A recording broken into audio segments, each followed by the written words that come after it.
দোয়া কবুলের সময় সমূহ। আল্লাহর দরবারে দোয়ার দরজা সবসময় খোলা, তবু এমন বিশেষ কিছু সময় আছে যখন দোয়া করলে আল্লাহ তা দ্রুত কবুল করেন। সেই সময়গুলো হলো শেষ রাতে। রাতের শেষ অংশে আল্লাহ প্রথম আসমানে নেমে আসেন আর ডাকতে থাকেন, কেউ কি আছো যে আমার নিকট ক্ষমা চাইবে, আমি তাকে ক্ষমা করে দেব। কেউ কি আছো যে আমার নিকট কিছু চাইবে, আমি তার চাওয়া পূরণ করে দেব। সুবহানাল্লাহ। সহিহ বুখারী হাদিস নাম্বার 1145।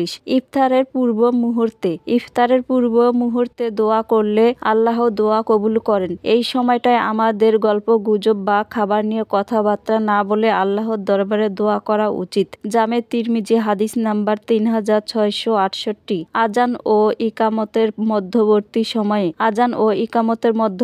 সময়ে আল্লাহ দোয়া কবুল করেন, তাই এই সময়টাকে আমাদের কাজে লাগানো উচিত। সুনানে আবু দাউদ হাদিস নাম্বার 521। ধরুন জোহরের আজান হলো, ইমাম সাহেব এখনো আসেননি, মুসল্লিরা জোহরের সুন্নাহ নামাজ পড়ে বসে আছেন এবং ইমামের জন্য অপেক্ষা করছেন। এই ফাঁকা সময়টা কিন্তু এমনই বসে না থেকে আমরা কাজে লাগাতে পারি। আল্লাহর কাছে কায়মনো বাক্যে দোয়া করতে পারি। প্রত্যেক ফরজ নামাজের পর দোয়া কবুল হয়। জামে তিরমিজি হাদিস নাম্বার 3499। এই সময়টায় আমাদের দোয়া করা উচিত, তবে আমাদের দেশে যেভাবে হয় সেভাবে না। এভাবে আল্লাহ রাসূল সাল্লাল্লাহু আলাইহি সাল্লাম সাহাবীগণ দোয়া করতেন না। নামাজ শেষে তাড়াহুড়ো না করে ধীর স্থির হয়ে বসে তাসবিহ পড়ুন, তারপর বসে বসে আল্লাহর কাছে দোয়া করুন।